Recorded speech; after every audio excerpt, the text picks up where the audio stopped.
see, when the Beatles were on, I never even liked the Beatles. No?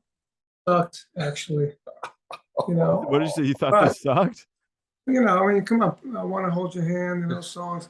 They didn't do anything for me. Yeah, but then you guys did one of their songs. What was it like? So you opened up for Led Zeppelin back in the day, Carmine? No, they opened up for us. Oh, see, I did that on purpose there to see what he'd say. Well, the ultimate story from rock and roll history is the Mud Shark story, and he was there. So if anybody could actually say it, it's him. It was my chick. Oh, jeez. They did Hanging On. They had the Doors on. The Doors just stood there. Mm-hmm. Then they had Steppenwolf on, and they just stood there. Then they had the Vanilla Fudge on, and we just tore it up. Yeah. I don't understand them. Yeah. Why Vanilla Fudge is not in the Rock Hall of Fame is beyond me. And they put the Go-Go's in. Yeah.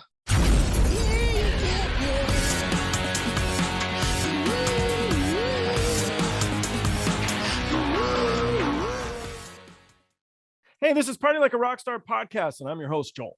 Today's episode is brought to you by Misha's Kind Foods. They're an LA-based small business making the world's finest non-dairy cheese on the market today. They're lactose-free, paleo, keto, kosher, Parev, and 100% vegan. If you like what you see, check out the next video. If you like this video, please subscribe and like by clicking the little round button on the bottom right. To learn more about me or other guests on the show, go to joelrody.com. You can follow us on Twitter, Instagram, or TikTok. The handle is Joel Rohde. If you haven't already read my book, Memoir of a Roadie, it's now available through Amazon and paperback Kindle or as an audiobook. I hope you enjoy the show.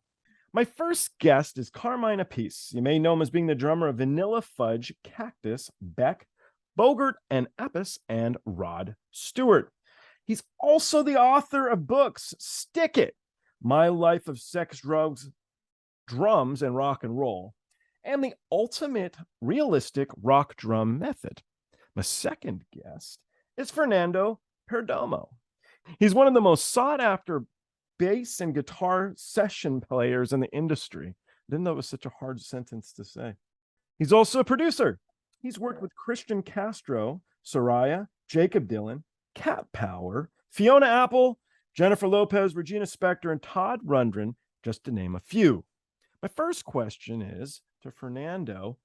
Tell us about the the Minions movie, please. Is it good?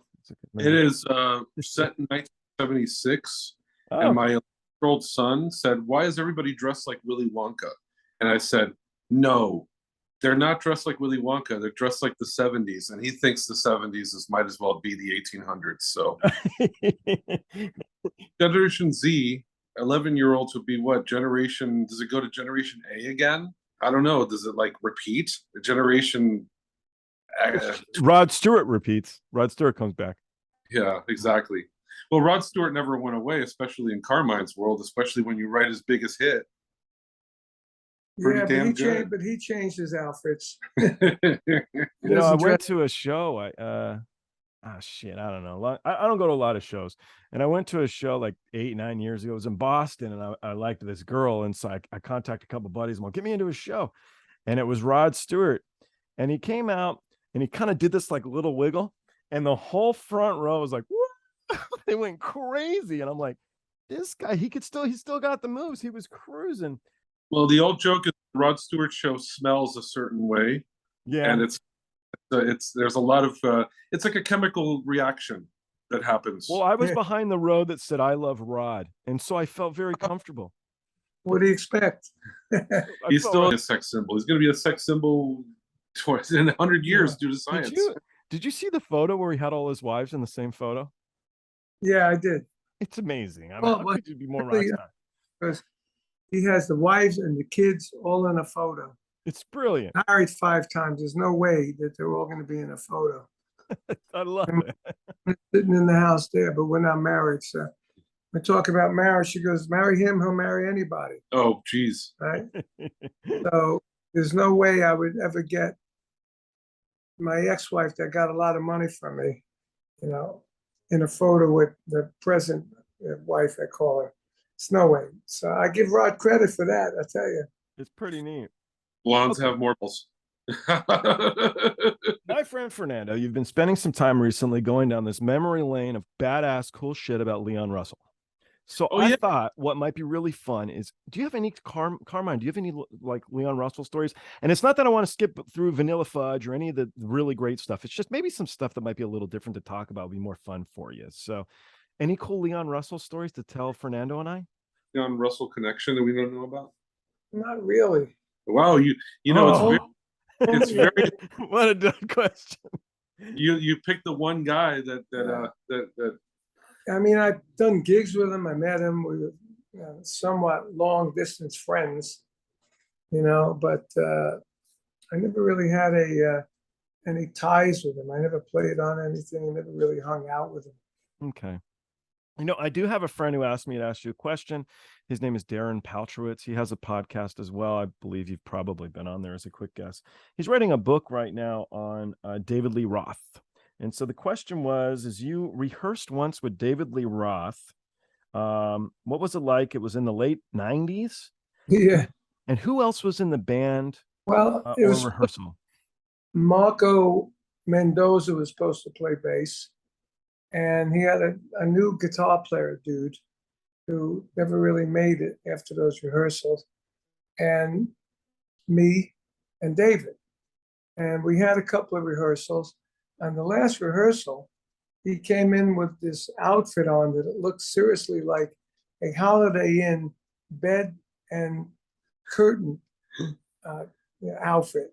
Looks like he took the curtains and the bedspread and made an outfit out of it. So I was kidding around. I said, "Hey, David, did you get that outfit from the curtain and from the Holiday Inn?"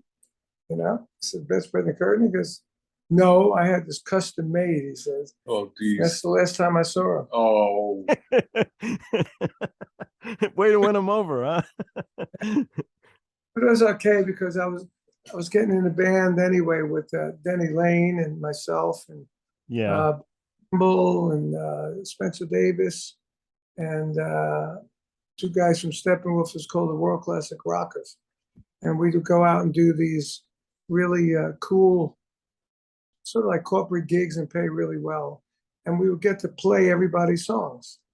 I know Fernando just worked with Denny. That's why I was curious. Yeah. See how, because he's very, never, goes out a lot. He's very introverted.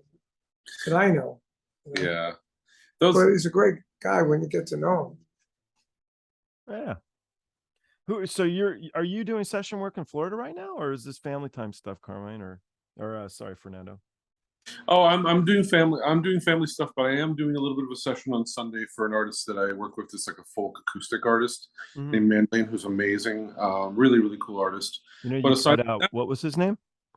I try to come here every couple of months. My son's here, but this time it's been a little bit of a longer wait because I had some other things come up. I went on the road with Marshall Crenshaw, and I did a bunch of work on a record on a bunch of other things. And we're also working on a new record, the two of us, Carmine and I, and we're in the mixing process right now, which is really... Well, the first one, Energy Overload, it's friggin' awesome. So it's going to be really overload. Yeah, if that was overload, this is meltdown. Maybe we'll call it the biker gang. This is like energy meltdown. Yeah, it's a lot of fun working with Carmine. Yeah. I never be able to keep up with him, and we have to keep up with each other. It's a lot of fun. Really cool. Good. And we got a new guy mixing it too, called Pat Regan. He just finished mixing my King Kobra record. He's done so many mixed things for me, my Guitar Zeus stuff. He's mixed Vanilla Fudge. He's mixed Cactus.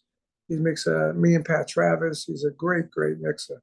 Big, heavy sound, and it sounds great. Really kick-ass sound, and he knows what I like. And we did the first mix of our new thing called Biker Gang, and we have another mix that we had. And I said, "Well, listen to this mix," and he said, "Wow, this is freaking heavy. Yeah, let's use this one." So then we started that. Now we got the second mix last night, a song called Drum City, and it kicks ass. Yeah, nice. Really explodes out of the speakers, and man, this guy. I mean, just the amount of energy that comes out of his playing is just it's making me a better player. It's making me a more aggressive player. And it's so much fun to do what we do together, because we bring a lot of different styles into the gumbo, but what we do together works really well. I mean, a label is going to put us down for try and put us into a Grammy situation, which would be amazing for rock instrumental. There's not a lot of people in rock instrumental anyway. You know, all these guys like, you know, Jeff Beck and Steve Vai and all, they do more like jazz rock. Mm-hmm. You know, this thing blows out rock instrumental with good melodies. I mean, just like the first record, that's the one that's going in.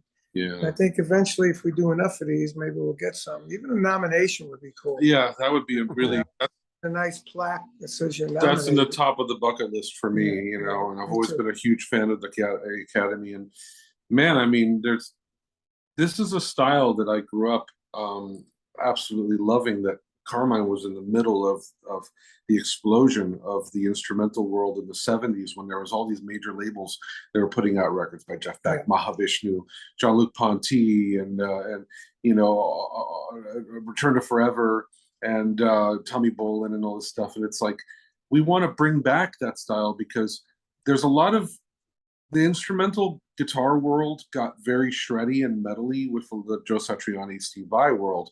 And we kind of want to bring it back into like a classic rock, like, you know, really soulful and really groove oriented, as opposed to, gee, how fast can we play? you know, which is cool. And also, since we're both songwriters, we both approach the writing as completed songs. Hook, melodies, bridges, you know. I mean, I played on Tommy Bolin. I played on that. I played on Jeff Beck. Actually, we have a Beck, Bogert, and Appice live record coming out next year from 1974.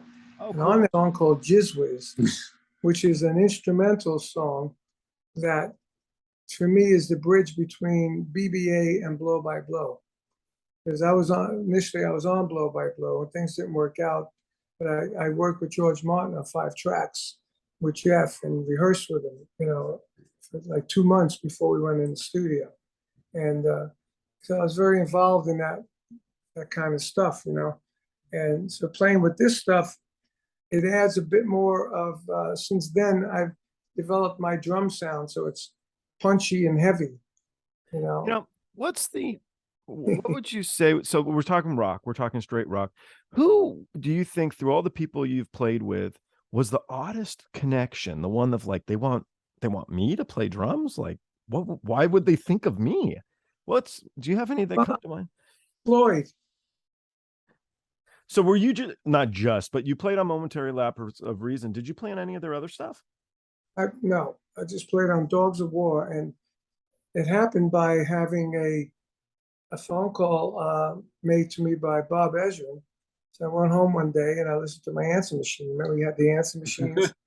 And I played, and he goes, "Hi, it's Bob Ezrin. How you doing?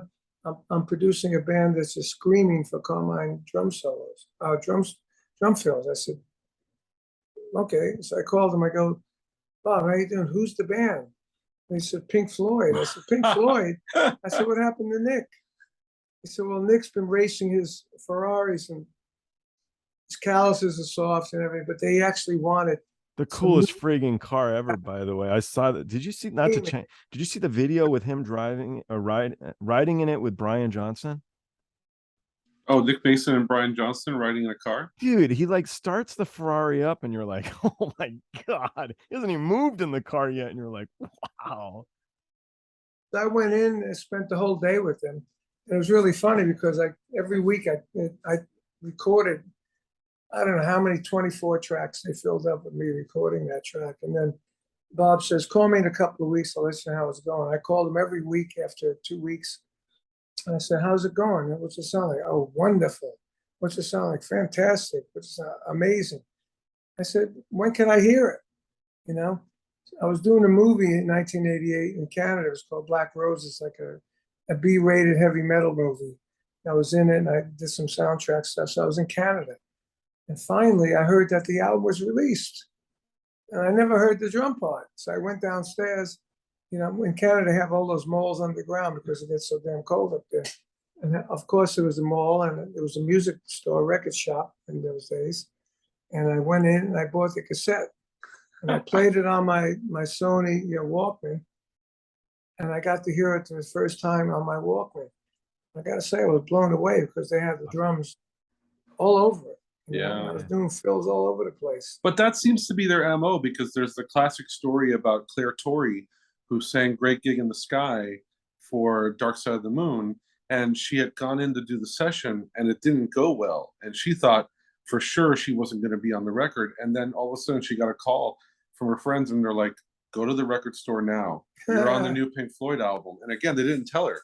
And she heard it and she was so embarrassed because she thought she sucked. The good thing is I got the gold and platinum record back there. 5 platinum records. It went over 5 times platinum. So but I didn't do it. Maybe one day I'll do it. But the problem is he's got no space, which is an amazing problem to have. I like to say that the best wallpaper on earth is gold records, and that's the coolest thing. Totally. Funny is, like in New York, we have an apartment in New York. I have more in New York. I have a 5 platinum Rod Stewart one. I got a BB-8 one and a Vanilla Fudge one. Not here. I gave my son and daughter a couple each. Because I have no more room, My friend I want to be on your Christmas card list. Yeah, there we go. My friend Sebastian got so many Grammys that he gave one to his high school. That's neat. Elvis Costello. I have Bob Ezrin's sheet music for The Trial, because Bob wrote the part of The Trial, and on it says Ace and it has a phone number. So I always wanted to ask him, is it Ace Frehley? It's got to be Ace Frehley, right? Yeah. That would make sense. Right to you in the middle. Yeah, it's about the same time as Beth. So thinking maybe. Probably out there too. There's a big Kiss connection there. I just did a. And what went gold lately was the Tommy Bolin one. Yeah, no way. It's rare. It basically went gold recently. Yeah, Private Eyes. Yeah. Cool. And that one has the CD and the cassette on it. It didn't have the big gold records. Oh, cool. Now nobody gets gold records.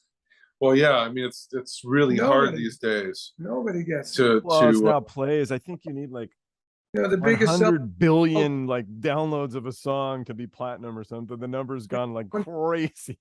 million streams. Streaming. Still ends up being piddly. I mean, everybody reads that story about Peter Frampton. Yeah, 5,500 million. 5 million streams. $1,700. What a joke. Yeah, that's crazy.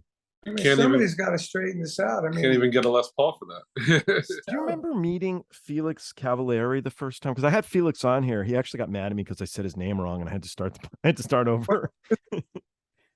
What is it? When was he on? Probably about a year ago now. Good friend. I played with the Rascals in 2018. Oh, cool. Dean and Felix's Rascals. Dino is sick, and Eddie didn't want to play. So when Dino didn't want to play, they called me because we're friends. Me and Gene were real close, and I went out. I did, I think, 20 gigs with them until Gene got sick. Did you do them on the cruise lines or Rascal stuff? You what? I loved playing the Rascals. Music. Such fun music, it really is just wonderful stuff. And a nice fella too. He was cool. He had a fire in his house, and so he lost his induction, his trophy to be in the Rock and Roll Hall of Fame, and they won't give him another one. Oh no! Right? What the hell? I'm like, what are you gonna do? Start selling them? I mean, why would they not give you another one? But they won't. I don't understand them. Why Vanilla Fudge is not in the Rock Hall of Fame is beyond me. And they put the Go-Go's in. Yeah. Right? And Vanilla Fudge. Well, every year there's like a whole new list of people that's like, why the hell are they not in? And it should be called the Music Hall of Fame. Yeah. Especially with all the different country artists and wimpy artists. In Vanilla Fudge, how did you guys pick the songs that you covered? We listened to the lyrics and we matched the lyrics to the music, pretty much. If you listen to the music, Keep Me Hanging On was, set me free, why don't you be? It's very happy. But the lyrics, People Get Ready was a churchy gospel thing. Ticket to Eleanor Rigby was an eerie, churchy kind of thing, you know. So we matched all that to the music. But I mean, who selected like Eleanor Rigby? How did it get into the mix of like, this is one we should do? Well, we listened to the lyrics, you know, churchy, cemetery, you know, lonely, you know. We just took that vibe and created it musically. There's two things that the way I always looked at it is that there's two ways to cover a song. And one of them is to, you know, the cover band way of doing it exact. And the other one is to make it your own. And in my opinion, those songs, they're Vanilla Fudge songs. The minute they touched them, they became Vanilla Fudge songs. You know, it's very hard to do a Vanilla Fudge tribute or even to play a Vanilla Fudge song because it's not your normal way of playing. Yeah. And like we did on the first album, we did Do You Think I'm Sexy? Somebody said to me the other day, I love the way you guys did it. You know, I'm glad you didn't do it like the original. I said, dude, if you're going to do a song, you can't do it the same. Otherwise, why bother? Exactly. Yeah, put your spin. Well, there's different schools of that, but when he said let's do a reggae version, and we went all in, and it came out so good. So good. It was so fun. Yeah, I mean, he made the. He made the guitar talk. I mean, I was going to play. It never happened. Suzie Quatro's album last year, and she said, "Have you done anything?" Yeah, I could hear. So I sent her. Flower Child. Well, is it Wild Child? Yeah. Flower Child. Yeah. To her, and we're still waiting, Suzie. Yeah, I know. And she says, "That's who I think it is playing guitar." I said, "Who do you think it is?" I think it's Jeff Beck. I said, no, it's not Jeff Beck. It's Fernando. Ah! Yeah, Fernando. Yeah, and every time he says that, I got to tighten my hat to keep it from falling off. I know, but it's because you look good in it. You look good. And maybe I'm amazed. I mean, just doing it instrumentally made it different. Yeah, you know, and then that we was a lot of put fun. The background vocals on it. How did you link up with Jakob Dylan, Fernando? Well, it's on my mind right now because unfortunately we've just gotten word that the Cantor's Fairfax, there's a Jewish deli in LA called Cantor's that has a little bar called the Kibitz Room. Sure. And they have a jam I've been told not to call it a jam. I call it an orgy. Every Tuesday a bunch of musicians get together and we play a bunch of tunes, and it's a very kind of a pro situation. And one night Andy Slater, who was the president of Capitol, who produced the first Fiona Apple album, saw me play and immediately got my information. And next thing you know I was in the studio recording what turned out to be the soundtrack, which was originally going to be an album. And next thing you know, we went to go do a concert. Echo in the Canyon, right? Canyon. Well, we went to go do a concert to create like a visual aspect to the album. And he was like, man, this would make a great movie instead. So it took 4 years to finish the movie, and the movie ended up becoming that. But, you know, Andy manages Jakob, and it was just one of those great LA stories where I was playing an unpaid jam session, and the right guy came in at the right time and saw the right dude play the stuff correctly. And I just did my Neil Young impression. Again, recently, he was playing at the Troubadour, and a record company president saw him play and hired him to do an Abbey Road record on Cleopatra. That's fun. Might have to edit that out because the contract isn't signed yet. Don't worry about it. Oh, that's right. Okay. It's happening. It's happening. You know, Brian, the owner of Cleopatra is my good friend. When he tells me this is happening, it's happening. It's happening. So yeah, we're gonna do a new version of. I just had Carmine play on a version of "Oh Darlin'" with. We're gonna get Eric Dover from Jellyfish to sing. Oh, I just had Eric on recently. Oh, Eric is the man. He's the man. He's an awesome guy. I've known him for a lot of years, and so I had him on with the other guys from Jellyfish because they have their other project now. Yeah, the Licorice Quartet, which is fantastic. Yeah. And it's gonna be, you know, instead of just the vocals screaming, everything's gonna scream. Yeah. Eric actually can scream. The guy's an amazing singer. Yeah. Well, he's going to be screaming the vocals, but now the drums scream too. Deal. Oh, that's going to be fun. Yeah, I'll have to give that a listen. Did you guys see the Joni Mitchell thing recently? Where she played? The thing about Joni is that we had all been under the impression that that's it. That She's was retired. it, yeah. Well, Remember, it was, I guess it's getting on about, I don't know, 3-4 years ago. I mean, she was like, we were waiting for the Facebook to blow up with it. She didn't make it. So to see her back on the stage is such a great moment. Yeah. Well, yeah. I mean, luckily she met Brandi Carlisle and she surrounded her with the right people. Yeah. And that's always inspiring to see people bounce back from almost certain death. And with her, it's So what happened? Did she get rid she of had it? she's better now, and she was able to sing the whole show. Yeah, and she played some guitar even, which was fantastic because everybody had kind of written her off as okay, we got all the Joni, now it's like, now it's she's just going to show up and talk. But now she came up and actually played a show, and it was great. She sang great because you could tell she was really enjoying it too.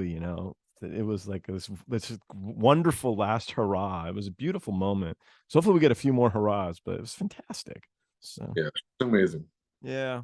What was it like? So you opened up for Led Zeppelin back in the day, Carmine? No, they opened up for us. Oh, see, I did that on purpose there to see what he'd say. Whatever you do. Did on purpose? I did, yeah. Be a smart ass. Yeah, let me give you a hard time. But when you saw bands like that back then, were you? I worked for Stone Temple Pilots for a little bit, and one of the big things I remember fondly was watching some of these bands that I loved, Metallica, and they'd sit there watching the band that I got to work for, in awe. So were there times, or where are the times in your career where you sat on the side, maybe watching somebody in awe of like, boy, oh boy, are you good? Do you have any standout ones? Led Zeppelin were good, but they weren't any better than a lot of the bands in those days. They had a really good album.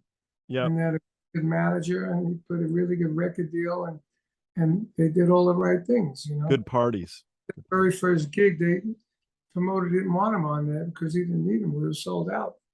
So we ended up paying half their fee. Really? $1,500. I mean, come on. 50 of it, Vanilla Fudge.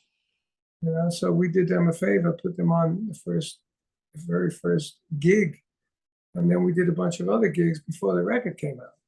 What were your favorite bands of that era?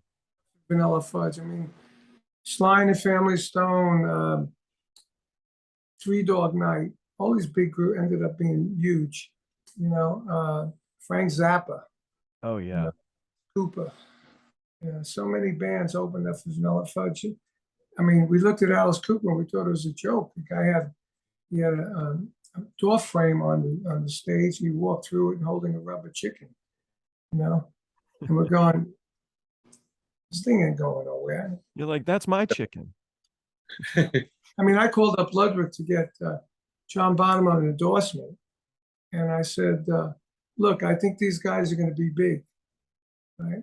That's an understatement of what, 6 decades now? Mm-hmm. Yeah. But we didn't know. I said, I think. Nobody knew for sure. And then they just skyrocketed, So when I was putting this podcast together, my friends now have little kids. My friend's daughter was in elementary school, and she said I should ask every guest when they first felt famous. And so I ask each of you guys, when did you first feel famous? If for some reason you don't think you are famous, and I'm not saying you should or should not feel that way, when was there a moment in your career, a defining time that made you feel like you were on the right path? Something that happened to each one of you that made you stick with it, or something worth telling? Keep hanging on the radio and on the charts. And then the second time was on the Ed Sullivan Show. That's when you really, when you made it on there, you were really made. Yeah. I mean, look at Beatles, and it's the same.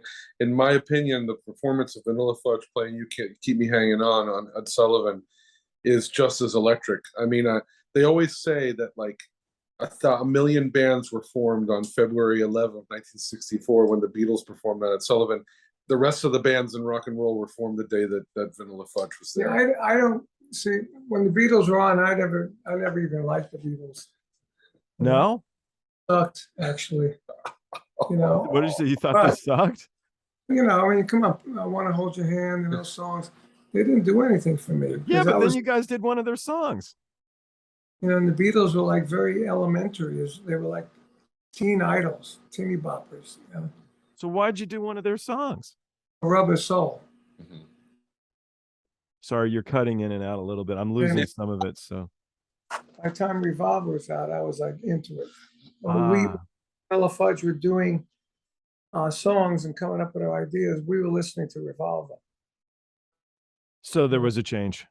Yeah, but back in the day, the Sullivan, I don't even think I looked at it. I don't even think I saw it. I saw it on repeats and stuff. And when you look at it, you know, I mean, they had the fashion, they had all that stuff going, but really, you know, Ringo didn't do nothing to play like this, and they all just stood there and played. There was no like show, as far as I was concerned back then. Like when you look at Vanilla Fudge, we were on recently on Me TV. They did Hanging On. They had the Doors on. The Doors just stood there. Mhm. Then they had Steppenwolf on, and they just stood there. Then they had the Vanilla Fudge on, and we just tore it up. Yeah. And then after us, they had the Temptations, and they tore it up. But the first two bands, they just stood there. Yeah. There was no show at all. You know, it was the odd That's thing. funny. I I had on Victor, the drummer of the Violent Femmes, and I was watching old footage of him, and he's just everywhere, man. He's crazy person on the stage. And they actually had a talk with him that he needed to simmer the fuck down. Wow. and that was a big deal. And he was told that the drummer from Violent Femmes was told to chill. Oh, He had to wow. chill out. Yeah, I think we've all gotten that talk every once in a while. When I played with Rod Stewart, I saw him, he'd look at me and go like this.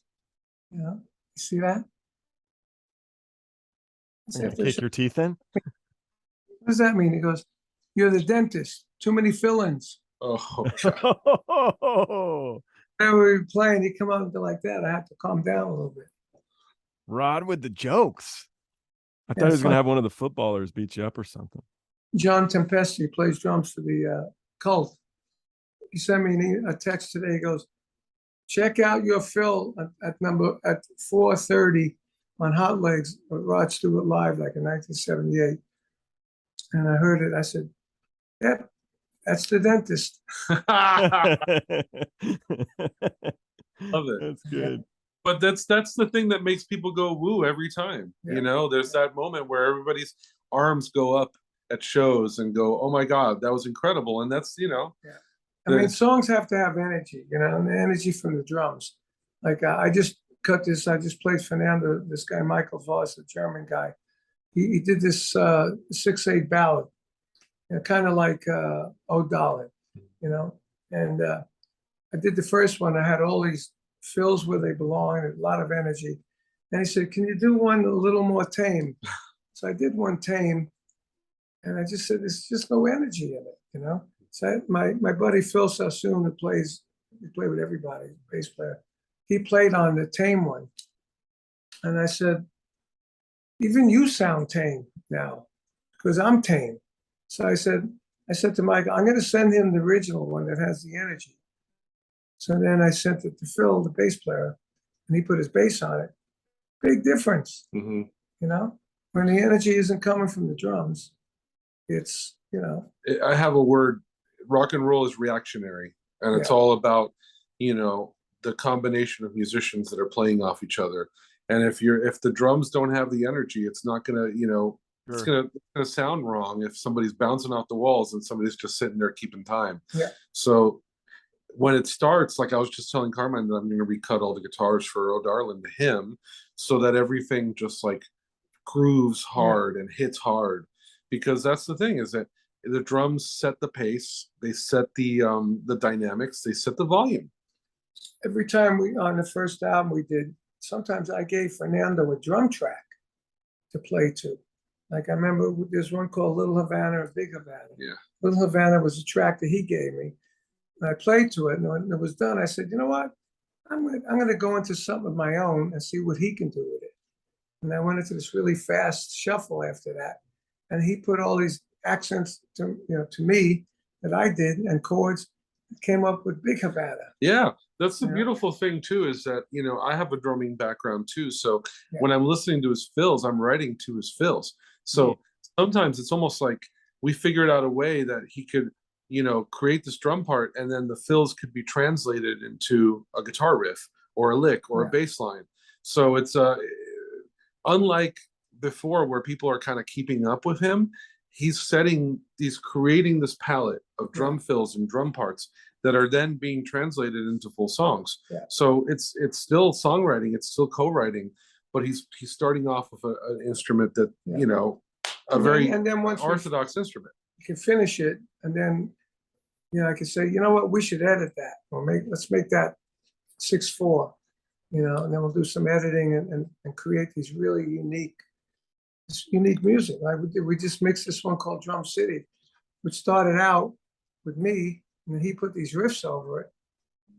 And when it's mixed properly, you could really hear everything, and it sounds awesome. That's a great example because it starts off with all these. It starts off with him playing onto a drum loop, and he starts playing these drum fills.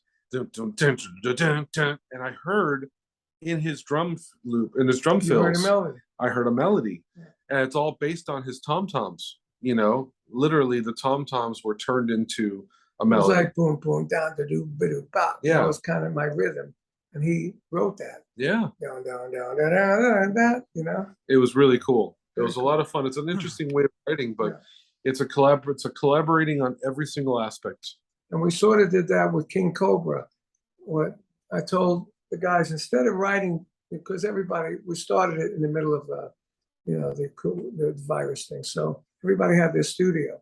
So I said, instead of writing with a click or a drum machine, go back to our old albums. And Paul Shoctino, the singer, had the old album. I said, pick some of the songs, take my drum part, and write to that. And then when you write the song, then I'll play the drums. Yeah. And then they would recut everything to my drums. What was this guy, Philip Basil? What was this guy like? Was he straight gangster? Who? Philip Basil. Oh yeah, he was a bit. He was connected. And he was like your manager? Yeah, he was our manager. He was connected. He wasn't a murderer or anything. He didn't steal from anybody or rob any trains or do that JFK robbery, but his friends did. So did you have any issues getting money ever where he went in and like handled business and said, I got you guys the money? I mean, his partner Chubby used to go on the road with us. You got to understand at the beginning, when Vanilla Fudge was on the road, it was the beginning of all this stuff, playing arenas and stuff. And the guy, he would go up to the promoter and say, okay, we want to get paid. He goes, well, I don't have the money. So Chubby had a 22 pistol in his sock, and he'd take it out and go, take me to the safe. And we got paid. Great. Yeah. It's great because I believe it. I really do. Well, let's put it this way.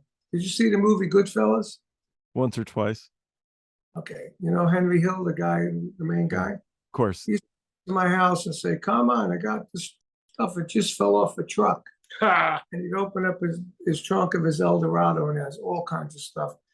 I bought 2 Revox tape machines. You probably know that. Yeah. Back when he was doing the early 70s. And they were like $700 a piece at the time. I got 2 of them for $200. Nice. And that was from Henry Hill? And there and this and that. And then in the movie where the club blew, where they had the fire in that bar or whatever, I think that was my manager's bar.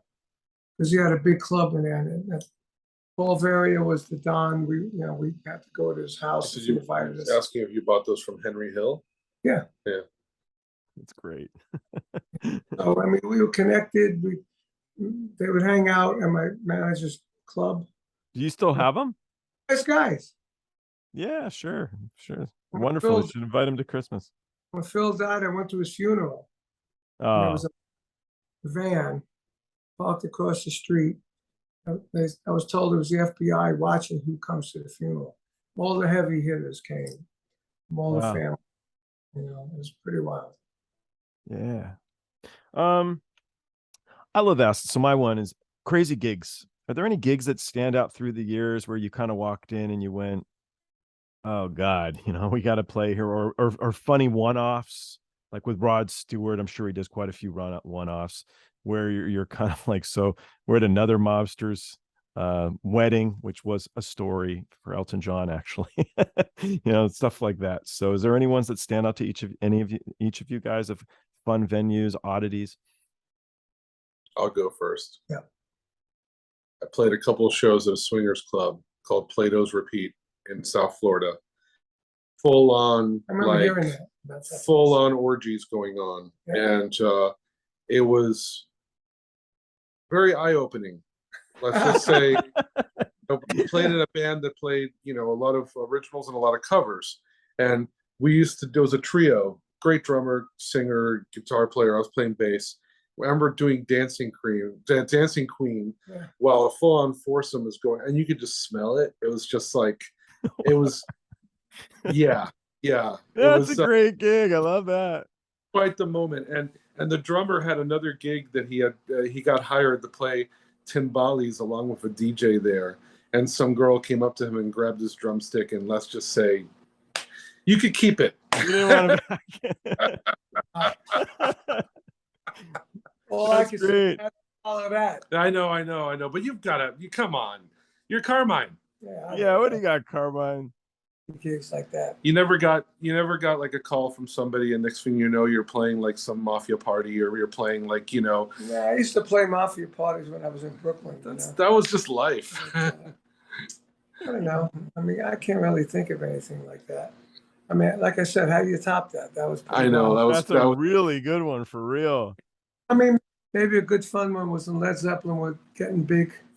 They did How Many More Times, and Robert and Jimmy would do the bow thing, and the echoes, all that stuff. So John Bonham and John Paul Jones would come off the stage because they would do that for 10 minutes. So one night, John Bonham came up to me and said, "Hey, I got a really fun idea. Why don't you and Tim go up instead of me and John Paul?" He said, "You know the song. We've been on tour. And when you're on tour with somebody, you end up knowing their set." I said, "Yeah, we know the song." He said, "Well, you guys go up." I said, "Okay." So when the drums come in, so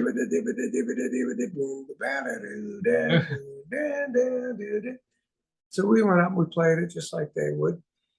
And Robert's singing, and he looks over and sees me and Tim and goes, "What the?" He goes up to Paige, he elbows him, and tells Paige, "Look at us." So Paige looks at us and goes, "Okay." All right. And we just ended the song. Whatever. Okay, that means everybody needs to find that bootleg. That's incredible. Oh yeah, that would be really good. We got a mission, Fernando. We got a mission. Yeah, no, that's gonna happen. You got to give me the exact. Did you journal? Did you like? No. In those days, we never took pictures, never journaled. We just There would have been stuff. these days. There would have been 20 people with an iPhone. Now it would have been like on Money. Facebook. Try 200, 2,000. Out on Facebook, Yeah. I asked. It was funny. I did one of these, and I asked them all, "Did they stick the lighters in the air?" And the guy looked at me. He goes, "When was the last time you went to a show?" I'm like, "Yeah, I don't really go to shows." And they're like, "They don't do lighters in the air anymore, man." They do the cell phone. They do the cell phone, and they have the silly app that looks like a lighter, and you can do that too. Did you see that movie? It's on Netflix now. It's the Queen movie. The show must go on. Have you seen that? I did not. You should see that because good one. they aerial shot going up of like a stadium with everybody with their cell phones. Pretty amazing. Yeah. Huh. That happens, and it always gives me chills when I look back and you see all the lights. And the lighters were great because especially like with Rod, they did a lot of lighting. We did 6 nights at the Forum, 20,000 people a night. Every night the lighters were going. Yeah. Amazing stuff. What of your albums do you listen to regularly, if any of them? I don't listen to a lot of. If I do, it's all I listen to Sirius Radio. I listen to Soul Town a lot. Sometimes I listen to the classic rock one, but I don't really listen to albums, because I got an LP, a new turntable. It runs with a strap. These new turntables run with a freaking strap. It keeps coming off. oh, And we tried to get it fixed. I was going to order other ones. They all have the strap. Yeah. And so I listen basically to radio. That's how I always like to listen to music, except in the old days when we were smoking a lot of pot and, had these giant speakers. You sit in the middle of them. You know, that was a long time ago. Yeah, but I think you were asking which of your albums do you listen My to? album? Yeah. Yeah. Oh, I listen to whatever I'm working on. Yeah. That's right. You know, I'm working I'd be on. interested if somebody who's sick, because they don't usually. It's always like, I never watch my own work. I never listen to my own work. I'm so sick of my this. I'm so sick of that. Well, when some of his friends say, "Hey, man, go to this Phil on this recording of you Yeah. yeah."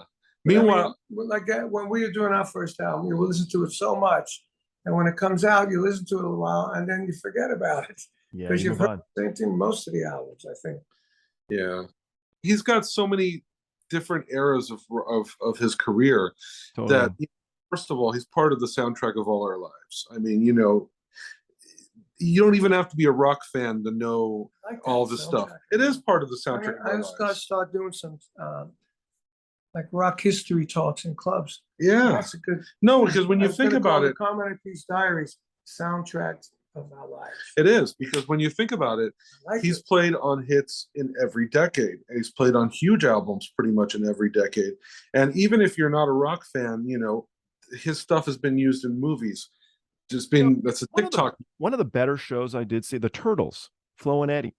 And they did that. They did a history lesson of them as a band going together. And they played by era and explained to it, going down to when the 80s came and they started writing soundtracks for films and what they played on and stuff, the Care Bears and the stuff like that. It was super fun.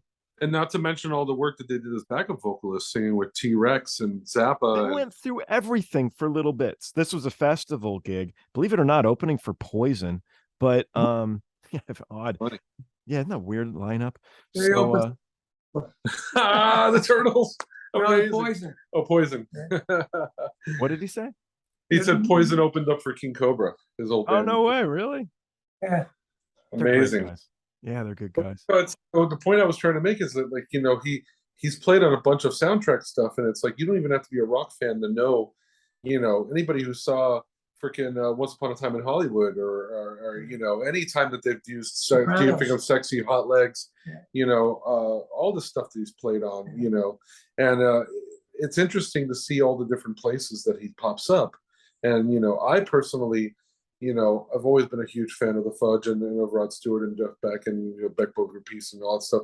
But the album that re-energized my interest in him, he played on an Eric Carmen record that is Tonight I'm Yours, which is or Tonight You're Mine. And it's an amazing record. And I remember hearing that record and going, "Oh my God, he played on pretty much the whole thing." And I'm like, I need to work with that guy. That's it. This is incredible. But again, it's interesting because you don't think of Eric Carmen as this hard-hitting rock guy. Even Rod Stewart, you think of him as a rock guy. Eric Carmen, you think of him as a balladeer. Exactly. But on that record, he's got him doing his thing. And you know what? After I did that record, I went to Japan with my own tour right after Rod. And Eric was with me. I had Rick Derringer, me, Tom Peterson, and Eric Carmen. Wow. And Dwayne Hitchings. And we played a little bit of everybody's hits. And we played the Budokan. Wow. And we sold out the Budokan. Amazing. Yeah, super neat. Fernando, you didn't answer my question. Which one? But which one? Being famous. Oh, well, first of all, I'm working on being more famous. I'm working on being more famous, but for now, the thing about it is I work a lot as a session musician. So unless you look at credits, but the Echo in the Canyon thing was definitely the closest thing. And the coolest thing was people that I haven't talked to in decades, all of a sudden saying, "Hey, I saw you in that Laurel Canyon movie, blah, blah, blah, blah, blah. Good job, man." I'm like, okay, cool. That's the type of stuff that I'm talking about. That's what I saw, man. You have to kind of like prove to yourself, especially, what's funny? It's like I went to high school in the 90s when all of a sudden I was in a school that didn't have, didn't have, what's funny? Rock musicians used to be the coolest people on earth. Yeah. In my high school, we were like, they used to call us the potheads or the metalheads or whatever. We weren't the cool kids. It was the rappers. It was the sports people. Yeah. It was like the dancers. It was the Michael Jackson people. And, we weren't cool anymore. Yeah. So I got picked on a lot for being, a headbanger. That was the word. Hey, he's a headbanger. But no, it's like, oh, it's to have those kids from high school going, hey man, I saw you on stage and with Fiona Apple in this movie, and I can't believe it, man. You did it, you made it, man. I'm like, well, not really. I didn't make it, but I definitely am very proud of that moment. Cool. Well, the way we got together is interesting. Yeah, we have a mutual friend in. Well, actually, this goes back to high school. So, Tom Dowd, the legendary producer, I'm really good friends with his daughter Dana. And one day I posted on Facebook saying, can anybody put me in touch with Carmine Appice? Next thing you know, I get a call from her and she says, I gave Carmine your number. You're going to get a phone call. This is going to happen. And all of a sudden he calls me. He had checked out my stuff, and it was a situation where, like, Tom was such a huge force in the story of Carmine. I worked with Tom since 1967 with Vanilla Fudge. He was an Atlantic producer. We were always talking to him, seeing him. And I just got in the studio together. This is the studio here. Oh, right. There it is. Yeah. This is the studio here. It's awesome. Those are old bass drums and everything. So I had just gotten that together, and I really don't know how to run it yet. So when she told me that, I said, "Oh, this could be interesting. I could do a session with this guy and learn how to run my studio." It was the perfect timing because he was building the studio, and there's the Appice Perdomo project, which ended up becoming Energy Overload, was kind of like one of the guinea pigs of the studio. Yeah. And now it's like clockwork. Yeah. I mean, everything is set up. Everything sounds great. The way it started, I had written some songs on my iPad that I wrote, and I figured, well, let me see what this guy can do with these. I'll send it to him. So I sent it to him, and then he sent it back to me. I said, wow, this is pretty cool. And I put drums to it. And when I put the drums to it, I sent it back to him. And then I don't know if you recut some of the stuff. Yeah. Tightened Tightened everything and then up. I said, okay, let me do another one. So we sent another one. We did. And he said, well, let me send you one of mine. That was the Little Havana, Big Havana. So I sent it back. That's cool. To him with other things. So this is how it all happened. It's an amazing process. And now it's like, now we've already worked on over 30 songs together, and it's really awesome. We've only known each other for a couple of years. So that's awesome. Here's to us. So, Carmine, question is, so when you were a kid, was like Thanksgiving hard at your house? Was your mom like yell at you because you and your brother were just hitting shit the whole time? Well, my brother didn't start playing until I left. Oh, no way. They took turns. Well, he's 11 years younger than me. Yeah, that's big. What inspired him, what inspired me was my cousin Joey was a drummer. Okay. And on my father's side of the family, I was number 2. And then it's my cousin Frankie, my cousin Tommy, my cousin Anthony, Vinny. Altogether, there's like 6, 7 drummers on my father's side of the family, including my son can play, but he didn't want to play. He's a medical guy. So, I was inspired by my cousin Joey, and for me, Gene Krupa and Buddy Rich were it. It wasn't like, I mean, there was Teen Beat, Let There Be Drums, and Teen Beat, and Cozy Call, Topsy Part 2, but Gene Krupa, and the movie Gene Krupa Story came out, I was like, forget it, and he was showy, and that's where I got the showy vibes from, and and then like I went out and did Vanilla Fudge, and Vinny used to watch me on Ed Sullivan, on Merv Griffin's show, on Ray Anthony's show, and all these shows with Vanilla Fudge, and I left the drum set home, so he started playing it.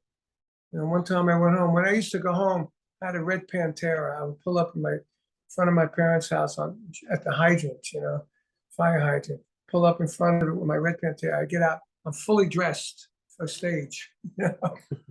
I walk into the house and all the kids would go, oh, Carmine's here. And they all come down to my mother's house. It was like a big deal then, So my brother Vinny was like the cool brother of the rock star, Sure. So Cactus, and then he would, like one time I went home like that, and he dragged me into, he was about 9 years old, and he dragged me into the room with the drums and started playing. Boom, boom, I said, wow. I said to my mother, how did you learn this? He goes, he's in there all the time driving me crazy like you did. And on our album, me and my brother's album, it's called Brothers in Drums. I tell the whole story of all this. I wrote the lyrics. And It's in there, that lyric about my mother. So she said, what should we do? I said, we should send him to my teacher, you know? Okay, so he started going to my teacher every week. By the time he was 12, 13, he was really good. I remember he was like 12, 13 years old, and me and him were sitting around in the house learning some of the fills that Billy Cobham was doing, you know? And he was 13 years old or 12 years old. Cool. And took it from there. But, I didn't really help him make it. He kind of did it on his own because he got tuned into the record plant. And Oh, Jimmy sure. was a good friend of his. Who was? Going to Jimmy New York. Iovine. Oh. Yeah, Jimmy, the big, you know, record mongrel now. You know, he's huge. He's a billionaire now. Yeah. You know, he used to call up and go, Vinnie would pull up to his house and go, hey, Jimmy, you ready? And his mother go, Jimmy, Vinnie's here. You know, totally New York, you know. And they drive into New York to the record plant where Jimmy was the second engineer. And they had a band. There was a funk band upstairs. One time Jimmy come up and said, look, we're doing a session down there. We need some hand clapping. Goes down and do the session, hand clapping for John Lennon. Whatever gets you through the night. Wow. Right? And that started him, you know, meeting famous people. And John used to hang out with him. Matter of fact, his band played the very last show that John ever did in his life. Wow. Rick Derringer used to hang out there. And that's how he got in with Rick Derringer and went out with Rick Derringer when he was 16 years old. Quit school. When he was still in school, he'd be tapping on the desk and the teacher would go, Vinny, will you stop, Vincent, will you stop tapping on the desk? And Vinny would stand up and go, excuse me, did anyone else play with John Lennon last night? Oh my God. So then he just quit school and went on the road with Rick. And he made up for it. He got his high school diploma and then went to school, became a computer tech. Wow. So Oh, really? he business for 2 years. You call Verizon, you get Vinny on the phone for support. And then he came back and joined Black Sabbath, and the rest is history. Sure. So Yeah, but that's how it happened. But I didn't really do anything, you know. That's such neat stuff. I love it. Well, I appreciate your guys' time. If you have any other stories, you're definitely welcome to share them. I look forward to this album you're working on. oh man, Listen we to the are last we one. are jazzed on it big time. I mean, it's everything that the first record was, taken up to another 35, 40%. It's so great. We didn't sell Well, a lot, Grammy, man. How cool. That would be awesome. but listen to this. But this one is going to go more. Number one, we got better mixes going, and we have a plan already for how they're going to market it. Mhm. Which is they didn't really have any plan because they didn't know what the hell it was, you know. I think more and more you have to do stuff yourself now. You have to come up with your own ideas because these big labels and stuff are struggling and they don't care about any of us. I really don't think so. Well, luckily, it's not a big label. It's a big indie, but the owner is a friend of mine. Good. And he first album is a favor. And, you know, but we did get amazing reviews for it.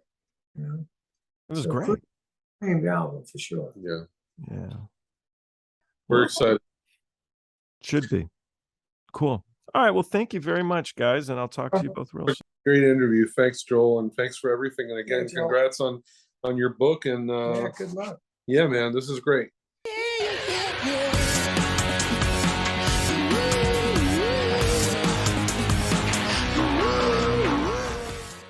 Thanks for watching. Don't forget to like and subscribe by clicking the round button on the bottom right. To learn more about me or the guests on the show, go to joelrohde.com.